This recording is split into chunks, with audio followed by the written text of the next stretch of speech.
So good morning everyone, I am Janny Ortiz and this is my report about Article 1213 to 1214, Joint and Solidary Obligations. Article 1213, Assignment by solidary creditor of his rights. A solidary creditor cannot assign his rights without the consent of the others. And the general rule here is solidary creditor cannot assign, while the exceptions when other creditors consent, because solidary implies mutual agency and mutual confidence.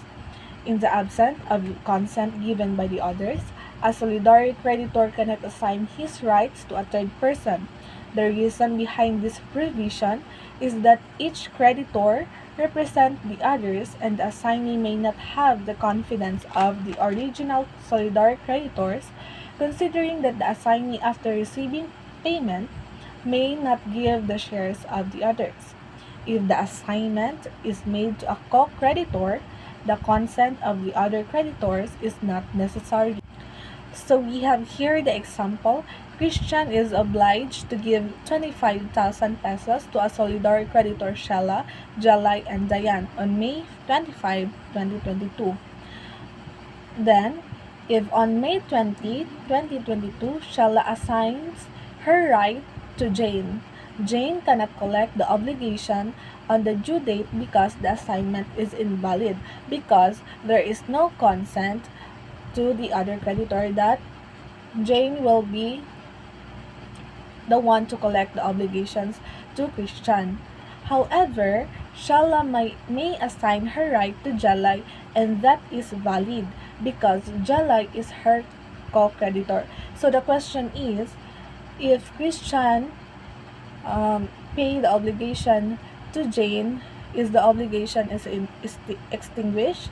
No, because the assignment is invalid. However, if Christian pay the money to Jane, he may recover the payment under the rule of solutio endebiti, unjust enrichment. So next is the Article 1214, payment to any of the solidary creditors. The debtor may pay one of the solidary creditors, but if any demand, judicial or extrajudicial, has been made by one of them, payment should be made to him. So this Article 1214 implies to whom must the debtor pay. So kung sino yung nag-demand, dun ka dapat magbabayad ng obligation. So the general rule here is the debtor may pay one of the solidary creditors, and the exception is, but if any demand, judicial or extrajudicial, has been made by one of them, payment should be made to him. Article 1214 is applicable not only in cases of active solidarity, but also where the solidarity is mixed, although the singular debtor is employed in case of mixed solidarity. The debtor upon whom no demand has been made may pay any one of the solidary creditors. So we have here the example.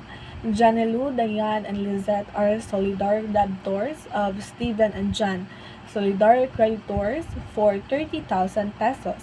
Stephen makes demand to Janelu. So the question is, to whom should Janelu pay? So Janelu will pay to Stephen because Stephen makes the demand.